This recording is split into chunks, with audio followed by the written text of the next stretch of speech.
As Hannes and Hubert PALFINGER mentioned, the global pandemic crisis has shown all of us how important it is to work together, to find common ground, and to develop solutions that benefit everyone.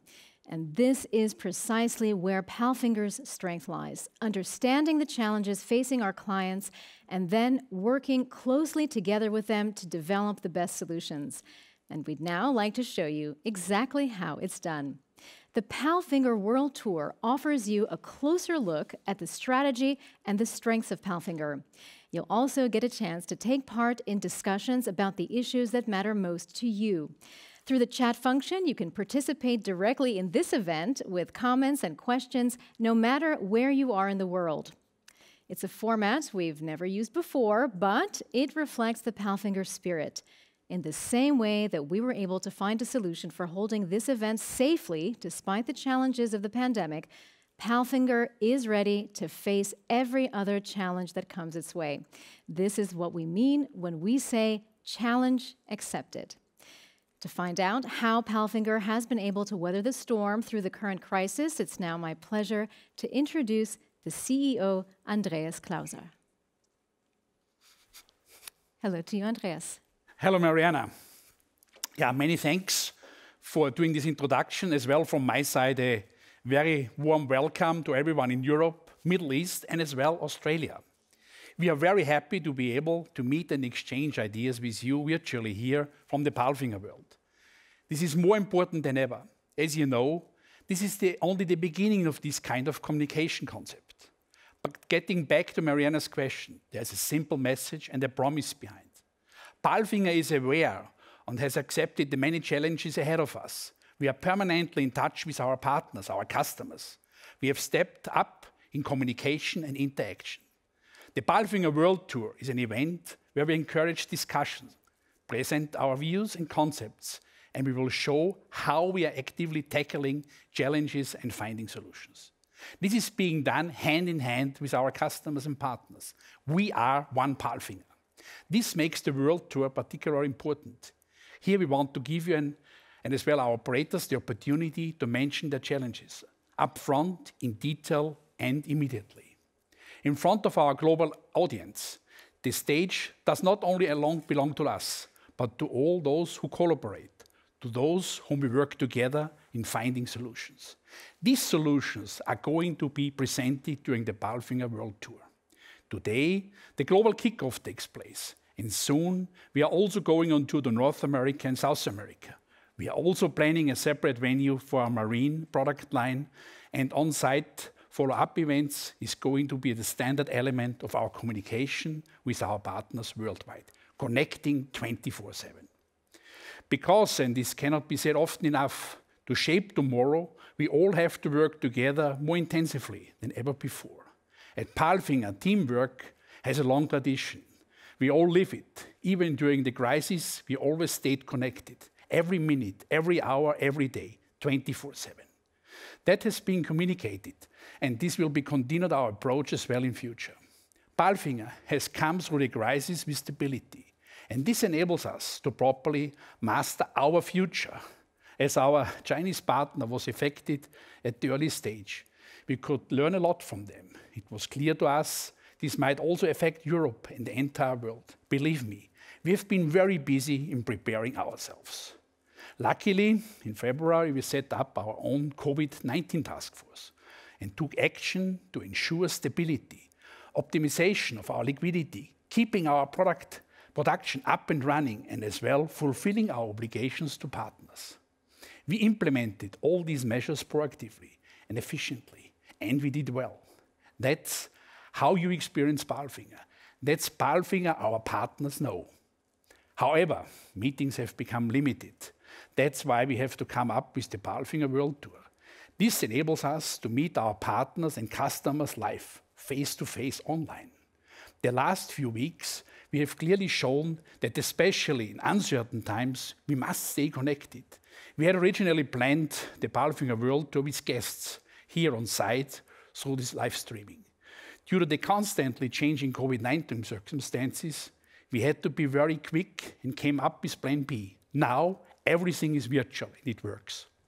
As you will see during the event, this hasn't stopped us from making the best of it. We are using the World Tour to keep in touch, to share our plans, our ideas, short and long term, to emphasize that our partners and customers can always and as well count on us, count on our work. We are a stable company. That is what we're known for and who we are. We are a flexible company. You can rely on us, we can rely on PALFINGER. PALFINGER has experienced many difficult situations in its history. We have mastered this together with all our employees, our partners, dealers and customers, with most of you.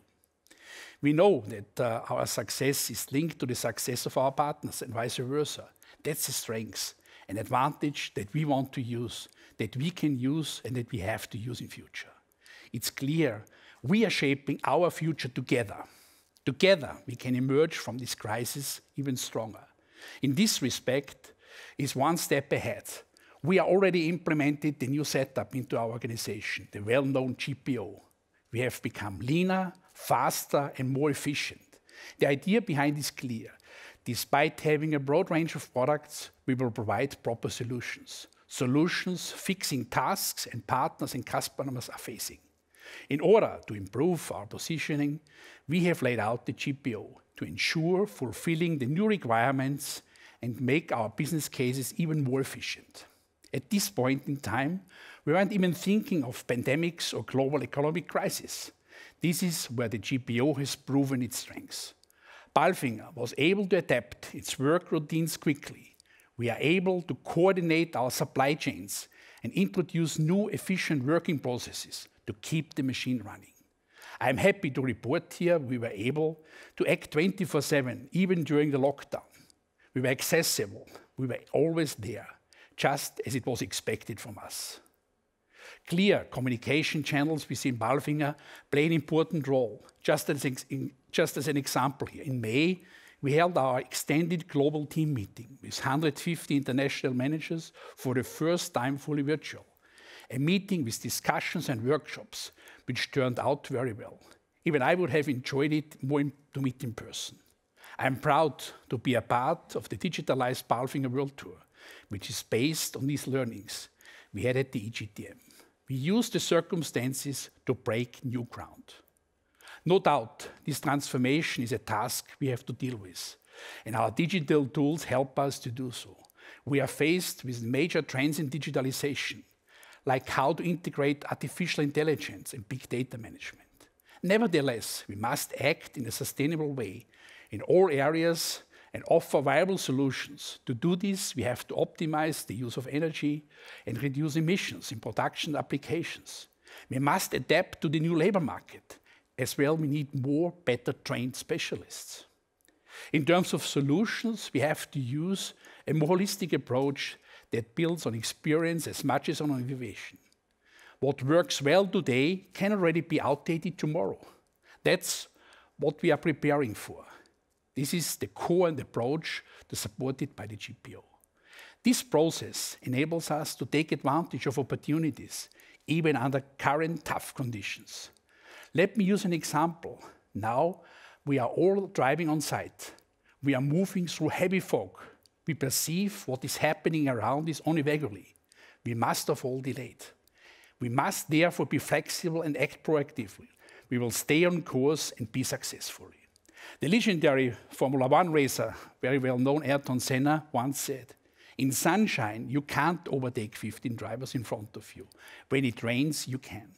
And this explains a lot. This is the challenge and our chance to grow, together with our customers and partners. PALFINGER is a technology and engineering company. We are the world's leading supplier of innovative crane and lifting solutions. We have worldwide over 5,000 service centers.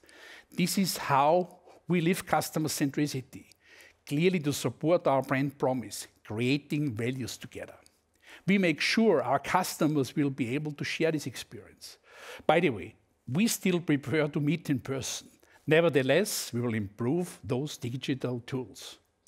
Today's PALFINGER World Tour is the starting point. We want to shape tomorrow. We want to define new standards and procedures, just as PALFINGER has done successfully in the past. This new way of working together will secure our common future. Together, let's open a new chapter of cooperation. Let us drive new technologies and share expertise in our networks. I'm happy to be here with you today. Together, we can turn most of the challenges into opportunities to provide best-in-class solutions coming from PALFINGER, both today and as well in future. Andreas, thank you very much for sharing all your thoughts with us. And I know that something else that you often talk about is the importance of having a broad and diverse network of partners and advisors. Their experience, their know-how have enormous value. And that's why I'm very happy to welcome an especially important partner to the PALFINGER World Tour. He's the former Austrian Vice Chancellor and Finance Minister, and now he's Director of the European Investment Bank. Let's welcome Wilhelm Molterer. Hello to you. Yeah, welcome, Willy. Hi, Andreas. Thank you for sharing us and joining us here today in Lengau and sharing your expertise with us. Thanks, Andreas and Mariana. Ladies and gentlemen, good morning, everybody. And indeed, as Andreas, you have said, we are really living in challenging times. And it's not about COVID and the pandemic just. We have to add another thing. I think that's the climate issue. And this leads me to a very nice quote you may know, everybody. That's from Winston Churchill. He once said, "Never let a good crisis go to waste." And you can translate this into challenges accepted. The good news of today, ladies and gentlemen, is we are in a phase where recovery has started already. The trend is going upwards in the right direction. The but is quite clear. We don't know how long the crisis will last because it's affecting regions differently, sectors differently, and nobody knows what happens tomorrow on the pandemic front. But as the recovery has started, it's high time and the right time, congratulations also to the timing of this event, to really discuss the steer and the guiding of the recovery. That's key for an entrepreneur, that's key also for an economy, that's key for politics and the society. From my point of view is at least 5 issues. They are relevant and they are extremely important. The first is be competitive. Competitiveness counts for an economy. This counts for an enterprise. To be competitive needs investment into research, into development, but also into education. To be competitive means invest into infrastructure, invest into modern infrastructure like the 5G networks. Competitiveness is the first target, and the reason why is quite simple. We live in a global world, we live in global competitive environment. The second key thing is, for me, be digital. The digitalizing of a society and the economy is one of the key priorities for everybody. This is on processes, but that's also, again, on education. The digitizing of society means also that the public sector has to be ready and has to be fit for this purpose. That's not a given now. And if you look globally, everybody is doing it. We have to do it faster and better. The third key priority for me is greening the society and greening the economy. You have called it sustainability, Andreas. Yes, that's the main priority of the future. But what does this mean? We have the clear target. We know Europe has to be CO2 neutral in 2050. Ursula von der Leyen has announced an ambitious target of reducing the CO2 emission by 55% in 2030. And by the way, 2030 is tomorrow. That's really tomorrow. What does this mean for our processes? What does this mean for energy, for the housing sector, for agriculture, for the industry like steel or other industrial sectors? But this needs a proper framework, a predictable regulatory environment, and for instance, a proper carbon price setting. The fourth priority, I would say, is we have to be resilient. Because what the crisis really showed us Where are our weak points, both in society but also in the economy? And also enterprises faced exactly that. Where are our weak points? And to be more resilient means we have to really develop our own strategy on research and development, digitizing, as I have said, but that's also about a proper design of a value chain, specifically a global value chain. And last but not least, my fifth priority would be in guiding the recovery, take the social dimension properly into account. Because we will see sooner than later the new world of work. This impacts, for instance, the labor market, the regulation. We have to look into the necessary investment into our health sector. We have to look also into an issue that is of relevance for young people. What's about social and affordable housing? And all these priorities, these 5 priorities put together, leads finally to the real necessary decisions, both on the political level but also on the level of the enterprises. And you can translate this into investment. We are talking, and I think we shouldn't be too shy to say it, we are talking about trillions of investment. And trillions of investments need a proper financing, either via banks, they have the capacity, but this is a bit limited. We have to attract the capital market, because we need private capital. Without private capital, we cannot make the financing of all this investment getting into real. And we need also the promotional banks. I am representing European Investment Bank, the Bank of the European Union, as a complementary to the banking sector, to the capital market, and serving the needs of the economy at the best. We have experience in that. We have, for instance, translated the 33 billion guarantee into a 550 billion investment. And what lies in between is the good entrepreneurs, the projects, and the private capital. And in this respect, I invite everybody simply to team up, partner up in getting the proper things properly done, also timing-wise. And for that, we need the strong and the successful entrepreneurs, and we need a predictable and a sound legal and political framework in Europe. We can manage it, and I'm pretty sure we will come out stronger than we went into the crisis before. Thank you. Thank you, really. I think for your insights, it was great to share this with us. And let's see, I think there are still some remaining questions. Thank you very much, Wilhelm and Andreas. I actually have a question for both of you. The crisis that we're in now, it is a health crisis, it's also a financial crisis, and in that way it is very different from what we faced in 2008. Is there, though, something that we could learn from 2008 in light of the differences, the similarities? What would be your advice for companies right now? What is the most important thing that they should be doing? Maybe, Wilhelm, you can answer. First of all, the big difference is in 2008, we had practically the banking sector affected by the crisis. That means we had a real, let's say, limited amount of a number of companies. We all know at that time. The effect was also globally and hitting all the sectors. The lessons for me is, first of all, you have to be ready to act quickly in the crisis. That's extremely important. Second, you have to have the necessary flexibility because you have to adapt yourself. In 2 months' time, maybe the situation is different.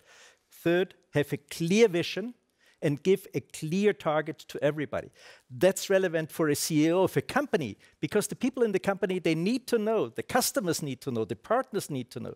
But the same goes for society, the same goes for the economy. Give a clear target. And last but not least, take people with you. That's key. Nobody should be left behind. And in doing so, you need to have them on board. That's also for a company, with the people working in the company, your partners, your customers, leave nobody behind. Yeah, and as well, from my point of view, I think it's important and our duty to give guidance, yeah, and to be a solid point of reference even in this moment of crisis. Yep. And then to accept the challenges ahead of us and to turn these challenges in real opportunities to grow our business to be even stronger in future. All right, gentlemen, Andreas and Wilhelm, thank you so much for your leadership and for your advice. I think it's words that many people and companies should pay attention to. Thank you very much, both. It's a pleasure.